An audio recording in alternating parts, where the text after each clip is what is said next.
Apun ko kya maangta? What do you want? Let me take a guess. You want to play out your passion? You want purpose? जब उठो तो लगे कि एकदम this is it that I want to do. You want money? Obviously, sir, पैसे के बिना क्या होता है? I get it. You want name? Not for your ego, bro, but just that when someone Googles you, you sound legit. And you may want love, the unconditional, unfiltered love of a mom. Just plain love, right? So ये पांचों चीजें, passion, purpose, paisa, pehchaan, and pyar. If you want all these five, if I got it right, तो सुनो इस बुढ़े की कहानी और मैं आपको बताता हूँ how to gain all these five. My story begins in school when I was like you. And because of various unfavorable circumstances, I was left alone in the country. My entire family left India. And every weekend, a school bus used to take us to the market in the boarding. And things that were not so good happened to me. I feel they left me broken. Things that we now talk about more, those days, no. I would keep quiet. There were relatives in the town, but relatives were not very helpful. And I was lost, scarred. I decided that, look, why don't I pick up self-defense? I did it. And then one weekend, I hit back hard, and the man who was causing this vanished forever. That was the beginning of my fight back. I also realized that grades would be a good opportunity or a good pathway for success. And therefore, I increased my grades. I worked hard. I encourage you to do that. I got into SRCC, Shriram College. They used to call it Harvard of Asia then. And then my chartered accountancy from PricewaterhouseCoopers. But I was not done. I wanted money, big money, not chiller. And therefore, I joined AstraZeneca in the UK and was sent as an expatriate to Africa, where I did a lot of things.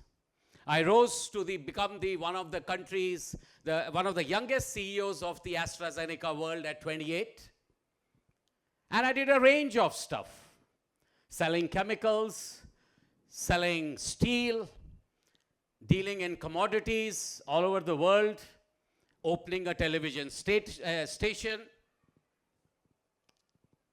In fact, if you see the map of Africa, I'm sure you already know it, I was in the middle of the world if you open the atlas like you see here. So at any given point of time, some market was always open. I used to deal in laundry tallow, crude soybean oil, random sounding stuff, but pretty big markets. So on a Friday night in Zambia, I would be trading in crude soybean oil on Chicago Board of Trade. And on Sunday midnight in Zambia, you guessed it, Australia markets would be open. So go, 14 hours a day, 7 days a week. That's what I did. And the result was money, big money, no chiller. Then something happened, something positive. My wife became pregnant, and she reminded me of a promise that I had made to my motherland, to head back home. We didn't want our child to have an American or a foreign passport. We wanted the kid to grow up and have Indian roots.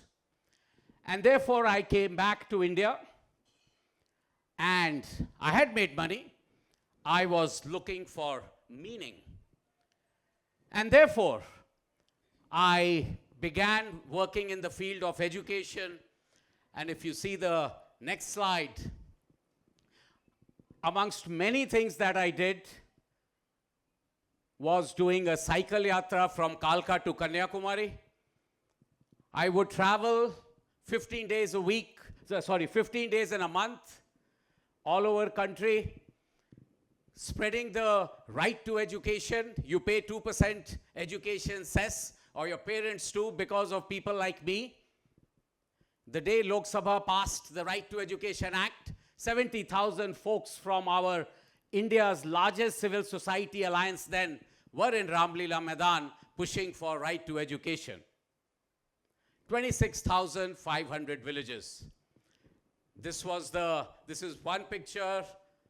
There's another one that I could dig out. I had hair then.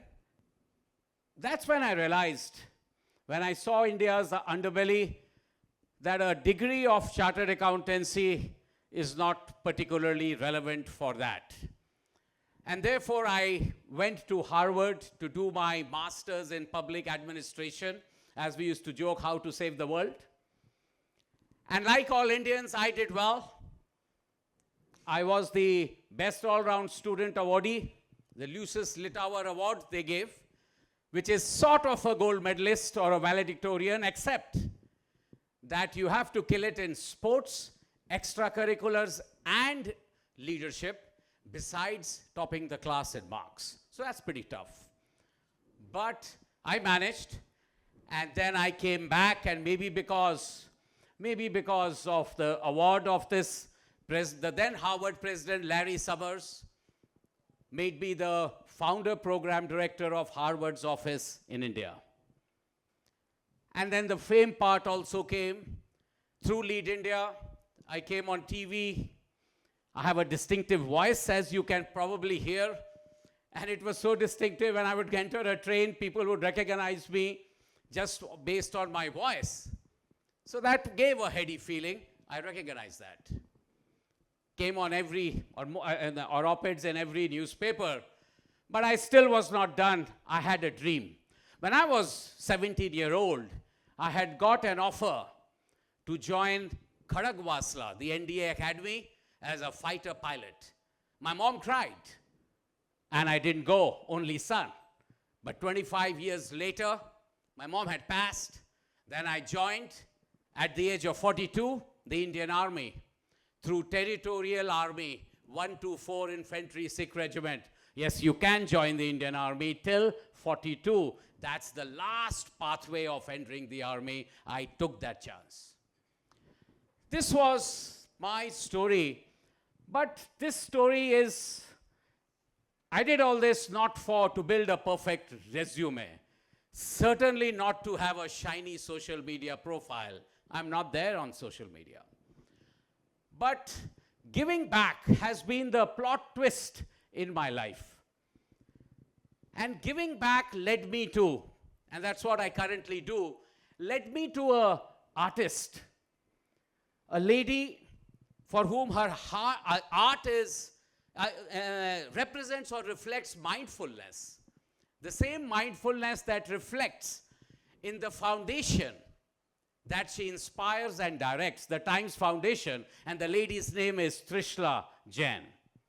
She's an artist, a Stanford undergrad, a teacher from Teachers College, Columbia, daughter of Sameer and Meera Jain, owners of Times of India. And just like Times of India empowers its readers, we at the Times Foundation empower children and others at the grassroots, a large number. 10 million at the last count. So delivering at scale is something that not only inspires her, us, but the entire team. But the question is, none of this would have happened. None of this would have happened without what Angela Duckworth of UPenn calls grit. And I would urge you to reflect on this in your life about this grit that she calls. So, what actually happened? For me, if I reflect on it, what you need is to stay real. Stay soft. Stay sharp and stay strong while you are implementing what I was mentioning to as grit. Because somewhere in the world, someone is praying that why can't they have the lifestyle that you have? I am talking about you. And therefore, if we count our blessings and we do things the way I would be showing you in the remaining part of the talk, chances are that you will achieve a holistic, successful life. If your life sounds messy right now, good. It means the movie is running, and you are the protagonist of that movie. Don't let the world, don't rush to be perfect, don't shrink to fit it. Just don't let the world tell you that the pain disqualifies you. Because pain is part of your power. The story is still being written. Talking about pain, I recall Amir Khan when he was preparing for Gajni. There was so much of pain he would undergo on his body every day that the trainer would tell by evening, ki saab itna kyun kode marta apne sharir pe? And his answer was, Apun ko excellence Maangta.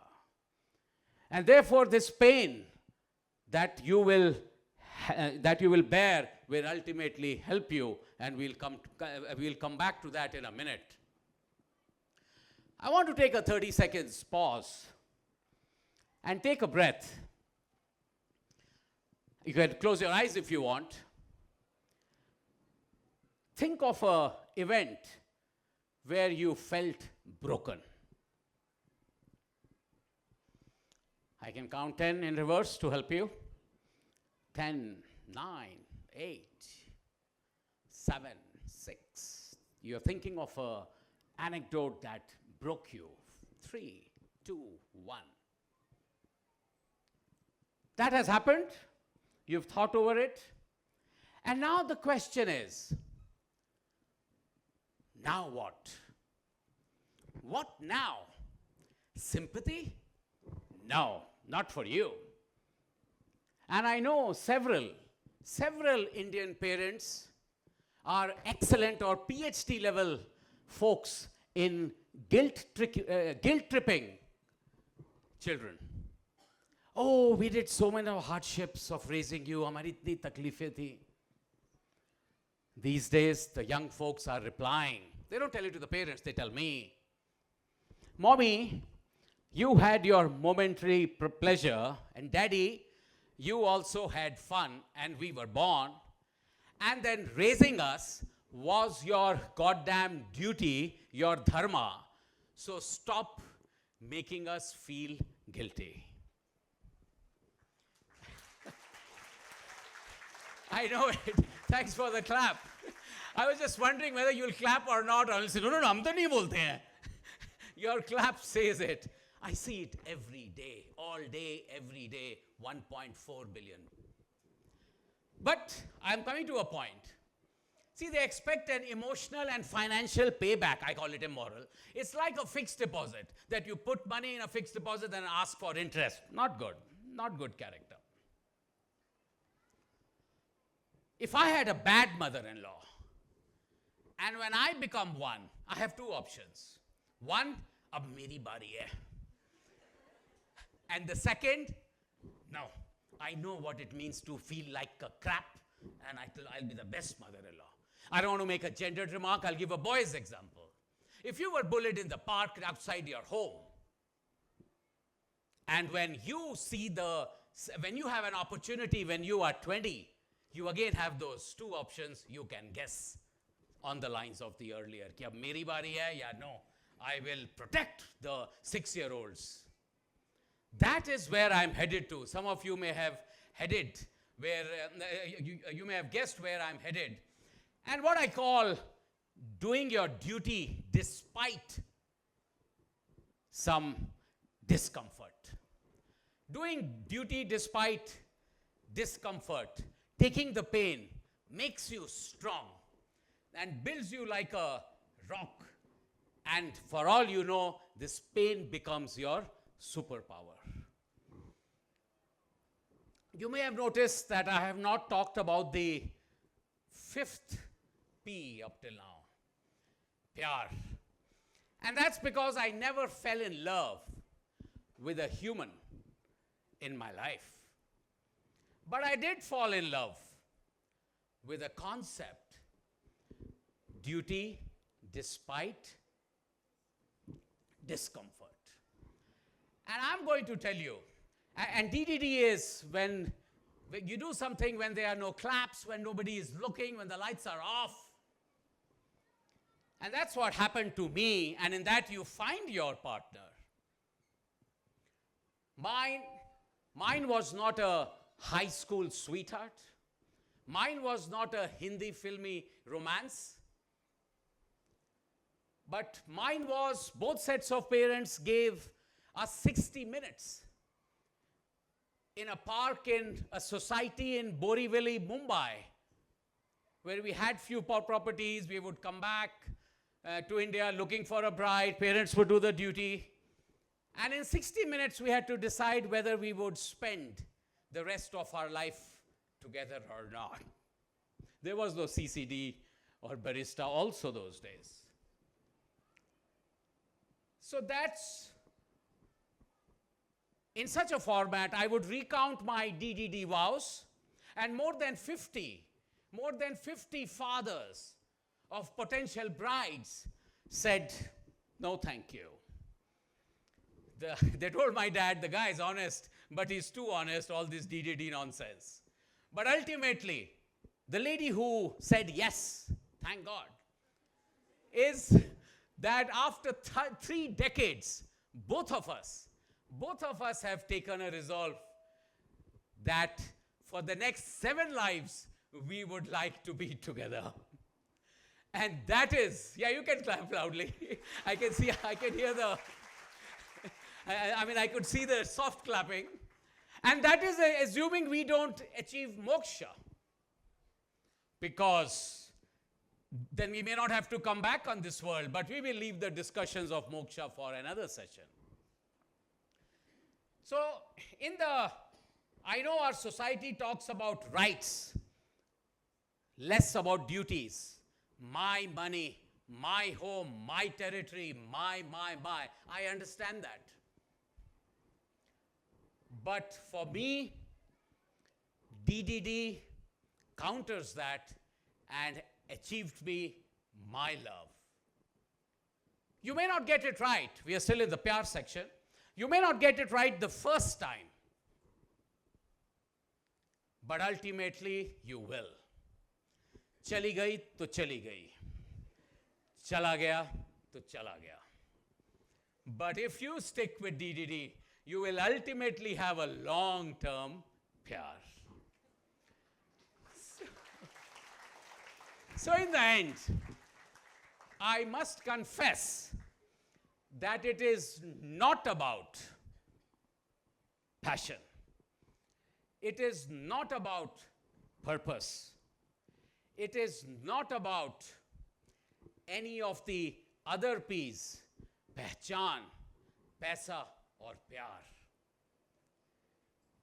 And if you are getting disappointed that after 10 minutes you are telling that it's not for that, here's the twist with the kicker. That if you follow DDD, you will get not just one, but all the 5 P's in your life, and that's a promise to you. Otherwise, mere bache hue baal aap poot sakte ho.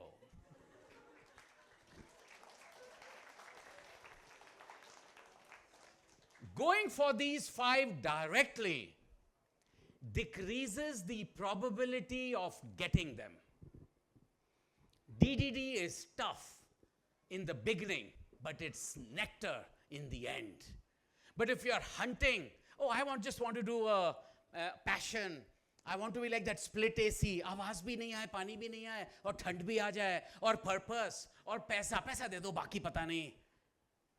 या पहचान, सारे femur हो जाए, and Pyaar obviously the probability of getting that is reduced. It's my job to tell a hypothesis to you in your life. Ultimately, you will discuss with yourself and you will experiment.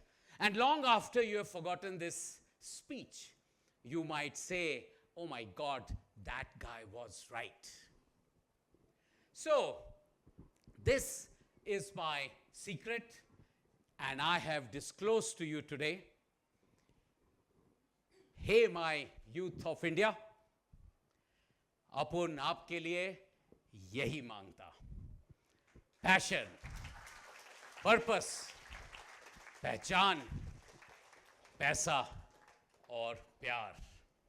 So, duty despite discomfort पे लग जाओ और मस्त life मिलेगी. माँ कसम, good luck to you.